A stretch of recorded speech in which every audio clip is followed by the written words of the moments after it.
Olá, pessoal, tudo bem? Dando sequência, então, ao capítulo 6, nós vamos falar mais um pouquinho sobre ligações químicas. Na verdade, hoje nós continuaremos a falar sobre ligações covalentes. Isso porque a polaridade da ligação é uma medida de quão igual ou desigual é o compartilhamento dos elétrons em uma ligação covalente. Portanto, essa grandeza, polaridade, é o que vai definir que tipo de ligação covalente nós temos. Deste modo, nós temos uma ligação covalente apolar, que é aquela na qual os elétrons são compartilhados igualmente, não é gerado um polo, tá bom? Porque os elétrons são compartilhados igualmente. Nós temos também uma ligação covalente polar, onde um dos átomos exerce maior atração sobre os elétrons da ligação do outro. E, por fim, se a diferença na capacidade relativa de atrair elétrons é suficientemente grande, aí nós vamos ter uma ligação iônica. Mas vejam, a base de tudo é a polaridade. Quanto maior a polaridade entre os átomos que formam a substância, maior a tendência da ligação ser iônica. E quanto menor a polaridade, maior a tendência de eu ter uma ligação covalente apolar. Usamos uma quantidade chamada eletronegatividade para estimar se uma determinada ligação é iônica, covalente polar ou covalente apolar. A eletronegatividade é definida como a capacidade de um átomo em uma molécula de atrair elétrons para si. O químico norte-americano Linus Pauling desenvolveu a primeira e mais amplamente utilizada escala de eletronegatividade, feita com base em dados termoquímicos. Como vocês podem visualizar na figura 8.7, nós temos aqui os valores de eletronegatividade com base nos dados termoquímicos de Pauling. Aqui nós temos uma tabela periódica em uma visão 3D, mas fica fácil vocês visualizarem que a eletronegatividade aumenta no período da esquerda para a direita e no grupo de baixo para cima. Então, quanto mais na parte superior da tabela, no canto superior direito da tabela periódica, quanto mais os elementos estão no canto superior direito da tabela periódica, maior é a eletronegatividade.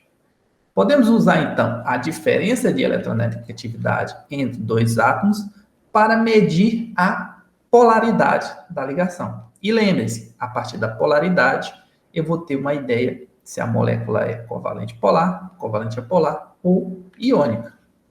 Para exemplificar, nós trouxemos aqui três substâncias, três compostos, F2, HF e LF. Começando aqui pelo F2, nós temos que ele tem uma ligação FF e que a diferença de eletronegatividade entre os átomos de flúor é justamente 4,0 menos 4,0. Isso aqui eu tirei da tabela anterior, que eu mostrei para vocês. E essa diferença é igual a zero. Como a diferença de eletronegatividade é igual a zero, nós temos uma ligação covalente apolar. Não é formado polos nesses elementos, porque não há uma diferença de eletronegatividade significativa entre eles. Já na molécula de HF, representada por H-F, nós temos 4 como a eletronegatividade do flúor, menos 2,1, que é a eletronegatividade do hidrogênio, tirado da tabela do slide anterior, e a diferença de eletronegatividade é 1,9. Como essa diferença é superior a zero, nós podemos dizer que essa molécula de HF é uma molécula que possui uma ligação do tipo covalente polar, a formação de polos, e a gente vai tratar disso mais adiante. Por fim, no fluoreto de lítio, nós temos a ligação LiF, onde a eletronegatividade do flúor é 4, e do lítio é 1. Consequentemente, a diferença de eletronegatividade entre eles é 3. Lembrando que eletronegatividade é uma grandeza adimensional, ou seja, não tem unidade. Como essa diferença de eletronegatividade é muito alta, essa ligação entre o flúor e o lítio é uma ligação tida como iônica. No HF, o átomo de flúor mais eletronegativo atrai, então, a densidade eletrônica do átomo de hidrogênio, que é menos eletronegativo, resultando, então, em uma carga parcial positiva no átomo de hidrogênio, que é representada aqui por esse símbolo positivo, e uma carga parcial negativa no átomo de flúor. Nós podemos representar isso também por esse símbolo aqui, ó, que representa que a eletronegatividade do flúor é maior do que a do hidrogênio, que os elétrons estão deslocalizados mais para próximo do flúor. Uma outra representação do deslocamento da densidade eletrônica no sentido do átomo mais eletronegativo pode ser visualizada a partir da distribuição de densidade eletrônica, como vocês podem ver aqui na figura 8.8, onde essa distribuição de densidade eletrônica foi obtida a partir de uma representação computacional da distribuição de densidade eletrônica das moléculas de F2, HF e LiF. Observem, né, na legenda aqui, que quanto mais vermelho, maior a densidade eletrônica, e quanto mais azul, menor a densidade eletrônica, ou seja, eu tenho mais elétrons onde a coloração é mais vermelha e menos elétrons onde a coloração é mais azul. Como no flúor nós temos uma ligação covalente polar, esses elétrons estão distribuídos uniformemente aqui na molécula. Portanto, ela está aqui numa coloração intermediária. No HF, como eu tenho uma ligação covalente polar, a densidade eletrônica é maior aqui do lado do flúor, tá bom? E menor do lado do hidrogênio. O mesmo ocorre no fluoreto de lítio. No entanto, como a diferença de eletronegatividade é maior ainda, é mais pronunciado essa diferença. Observem que ela é mais alongada. Eu tenho uma maior porção aqui de vermelho, que corresponde a uma maior densidade eletrônica no flúor. Bom, uma molécula na qual os centros de carga positivo e negativo não coincidem, ou seja, não são equivalentes essas cargas, é uma molécula polar. Ela apresenta polos, como eu demonstro aqui para vocês, uma carga positiva e uma carga negativa. Assim, descrevemos tanto as ligações quanto as moléculas como polares e apolares. A polaridade, ela ajuda a determinar diversas propriedades que observamos em nível macroscópio no laboratório e na vida cotidiana. Mas de que maneira nós podemos quantificar a polaridade de uma molécula? Sempre que duas cargas elétricas de magnitude igual, que difere aqui só é a carga, né? Um é positivo ou é negativo, mas a magnitude delas é a mesma, estão separadas por uma distância R, um dipolo é estabelecido. A medida quantitativa da magnitude de um dipolo é chamada, então, de momento de dipolo. E a partir desse momento de dipolo, representado aqui pela letra μ ou nu, que é dado como sendo a carga efetiva, né, independente de ser negativa ou positiva, vezes a distância, nós temos aí uma dimensão da polaridade da minha molécula. Os momentos de dipolo são experimentalmente mensuráveis e costumam ser registrados em uma unidade chamada dBAs, que é representado por D maiúsculo.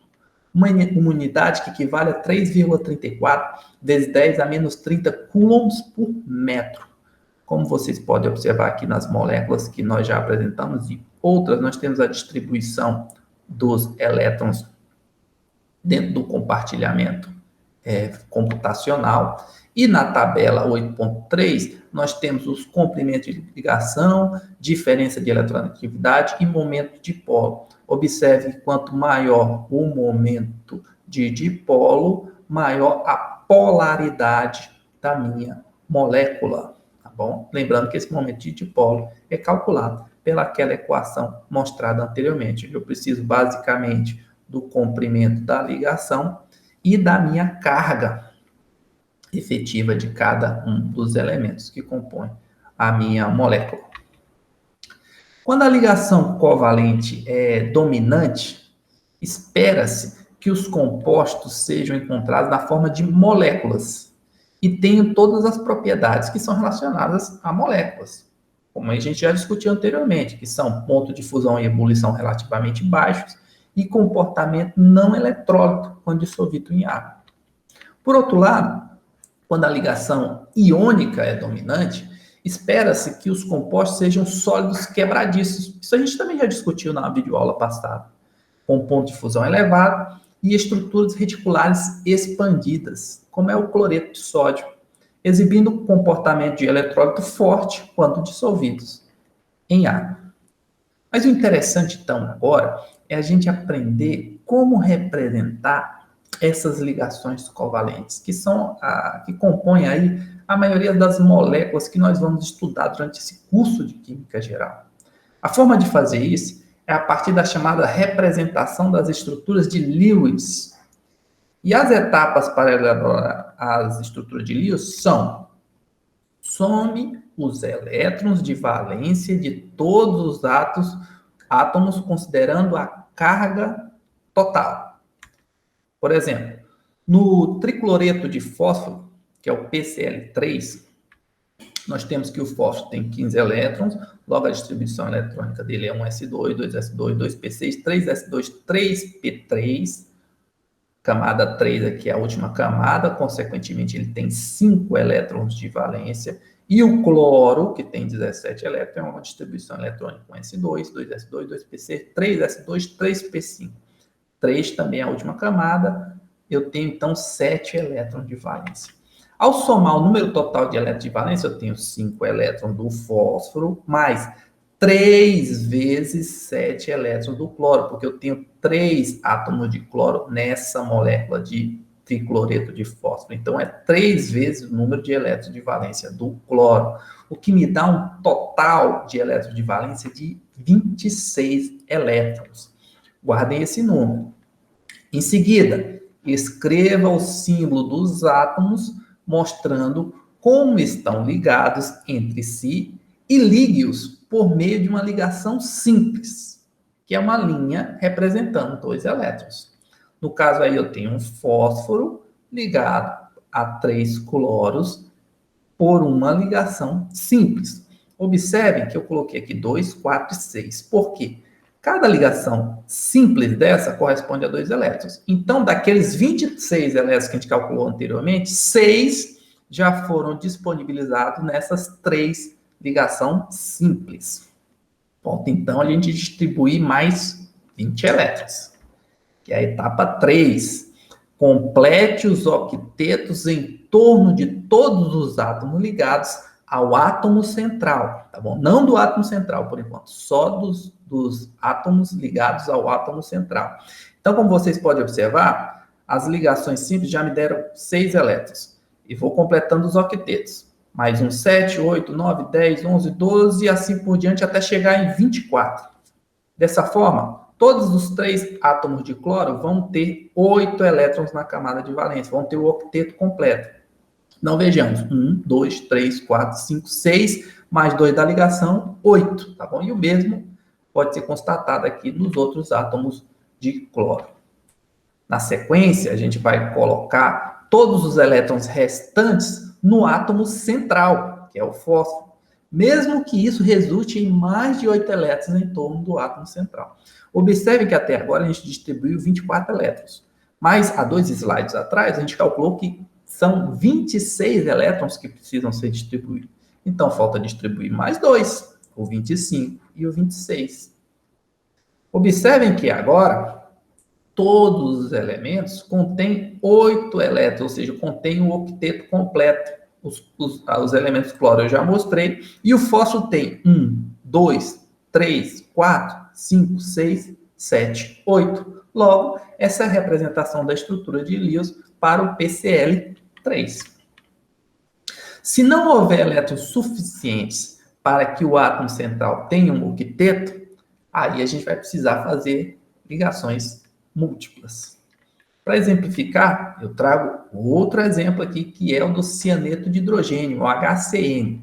Novamente, nós vamos partir do hidrogênio, um elétron, um S1, um elétron de valência, carbono, 6 elétrons, um S2, 2S2, 2P2, camada 2 tem 4 elétrons de valência, nitrogênio, um S2, 2S2, 2P3, camada 2, 2, 5 elétrons de valência, número total de elétrons, 1 do hidrogênio, mais 4 do carbono, mais 5 do nitrogênio, 10 elétrons de valência precisam ser distribuídos nessa molécula. Nós temos, então, ligações simples, ligando hidrogênio ao carbono, carbono ao nitrogênio. Cada ligação simples são 2 elétrons, eu tenho 2 mais 2, 4. Eu preciso distribuir mais 6. 5, 6, 7, 8, 9, 10. Joia? Acabou?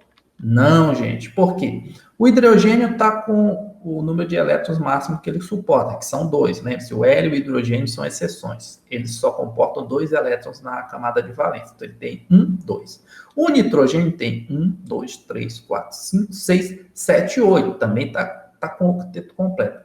Mas o carbono só tem 1, 2, 3, 4. Não está com 8 elétrons na camada de valência. E eu não tenho mais elétrons de valência para distribuir, porque eu já distribuí todos os 10 que eu contabilizei no slide anterior. O que é que eu faço agora? Eu pego esses 2 elétrons do nitrogênio e formo uma ligação dupla, carbono-nitrogênio, tá bom? Agora o nitrogênio continua tendo 1, 2, 3, 4, 5, 6, 7, 8. O hidrogênio continua tendo 1, 2, mas o carbono, infelizmente, ainda não tem 8. Ele tem 1, 2, 3, 4, 5, 6 elétrons, tá bom? O que eu posso fazer? Pegar mais um par de elétrons do nitrogênio e compartilhar aqui novamente para formar uma ligação tripla. Agora sim, todos os 3 elementos que compõem a molécula de HCN possuem 8 elétrons. Com exceção, é óbvio, do hidrogênio, que vai ter apenas 2 elétrons na camada de valência. O carbono agora tem 1, 2, 3, 4, 5, 6, 7, 8. Assim como o nitrogênio. 1, 2, 3, 4, 5, 6, 7, 8 elétrons, tá bom?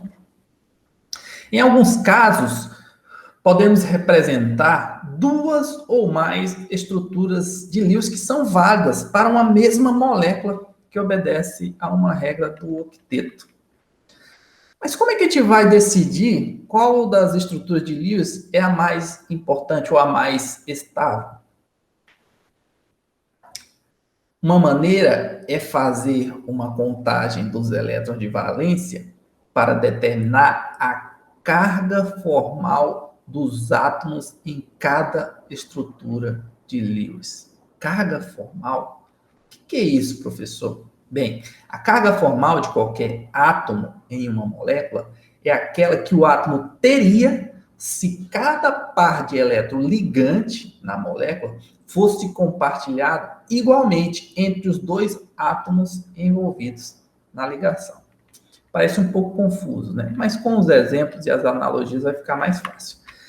Para isso, eu trouxe aqui a figura 8.11, que mostra a diferença entre o número de oxidação, que é um conceito que eu vou apresentar aqui para vocês, mas que vocês já devem conhecer lá do ensino médio, carga formal e distribuição de densidade eletrônica a partir de cálculo computacional. Pois bem, o número de oxidação, ele parte muito do princípio da eletronegatividade. O cloro é mais eletronegativo, puxa os elétrons do hidrogênio, então o hidrogênio vai ter um número de oxidação, ou NOx, de mais 1, porque ele perde um hidrogênio por transferência aqui para o cloro, então ele vai ficar mais 1, e o cloro vai ficar menos 1, porque ele ganha esse elétron. Tá bom? Então, esse é o conceito de número de oxidação. Diferentemente do número de oxidação, só que vocês tracem um paralelo, entendam bem a carga formal.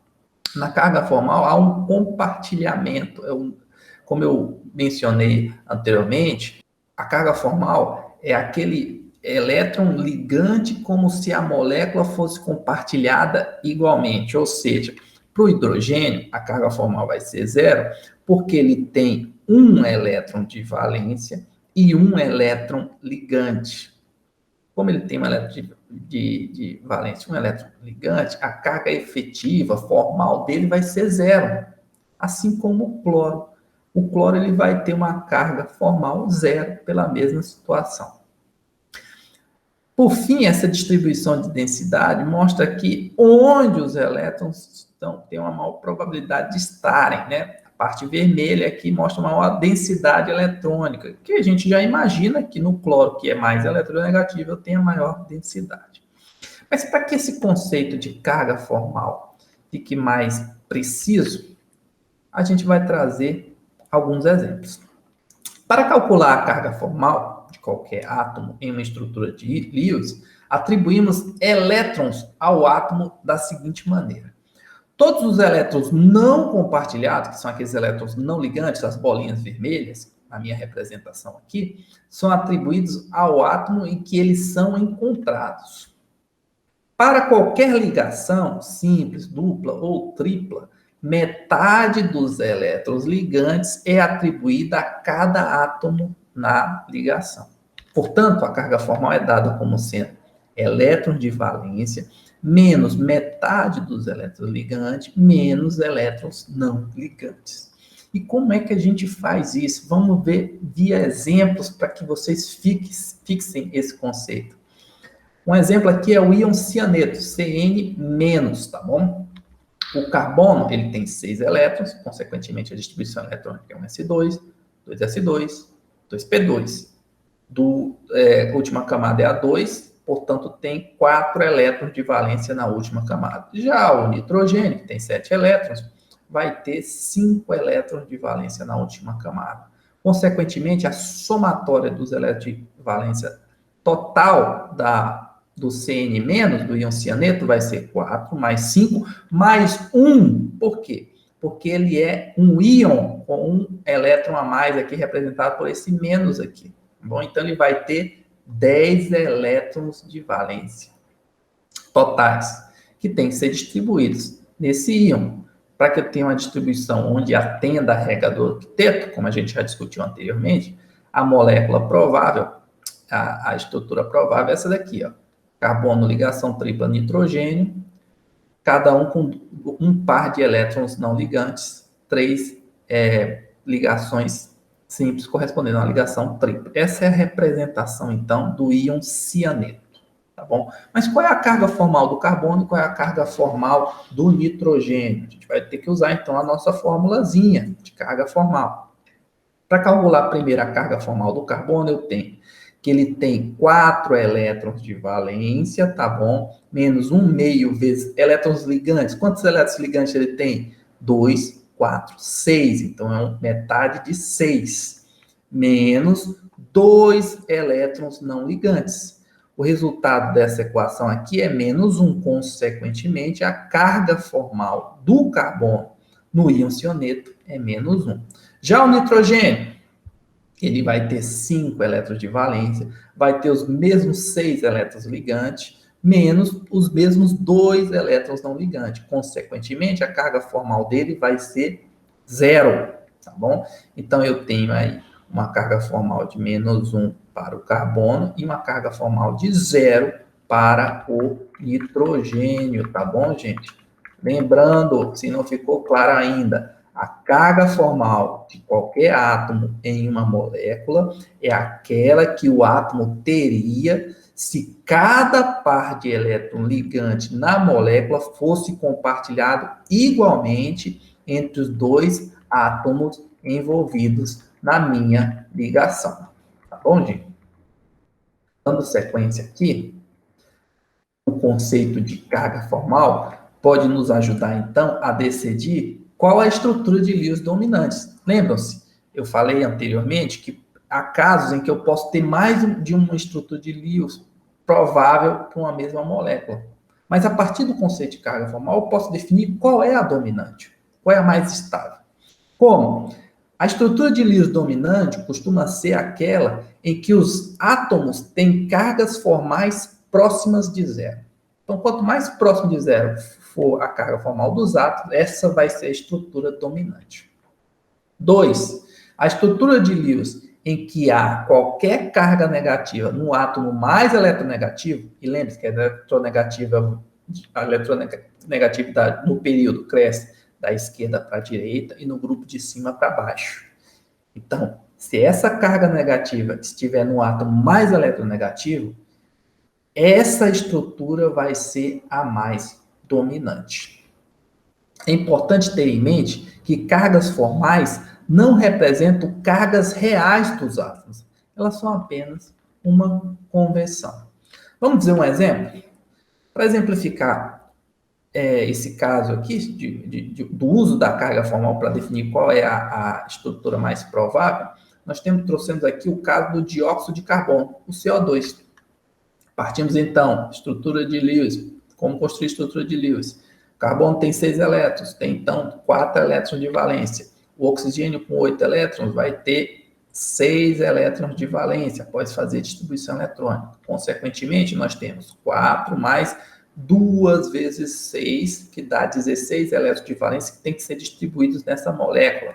As prováveis estruturas de Lewis são essa daqui, com 2 ligações duplas, ou essa daqui, com uma ligação simples e uma ligação tripla. Observe que em ambas o critério do octeto é obedecido. Ó. 1, 2, 3, 4, mais 4, 8.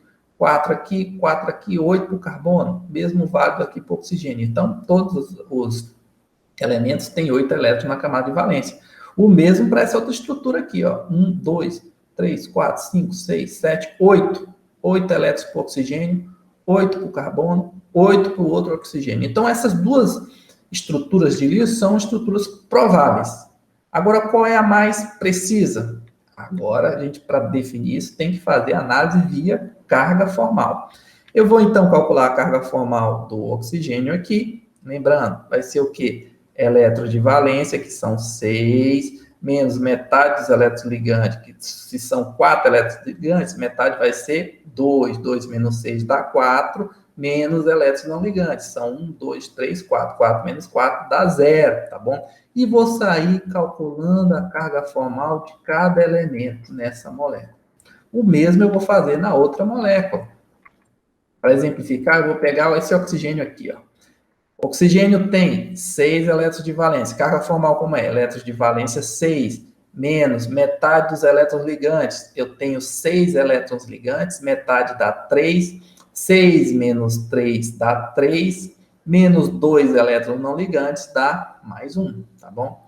Então, observando essas duas estruturas e observando as cargas formais, eu posso definir, então, que essa é a estrutura mais provável porque os elementos possuem carga formal 0, tá bom, gente?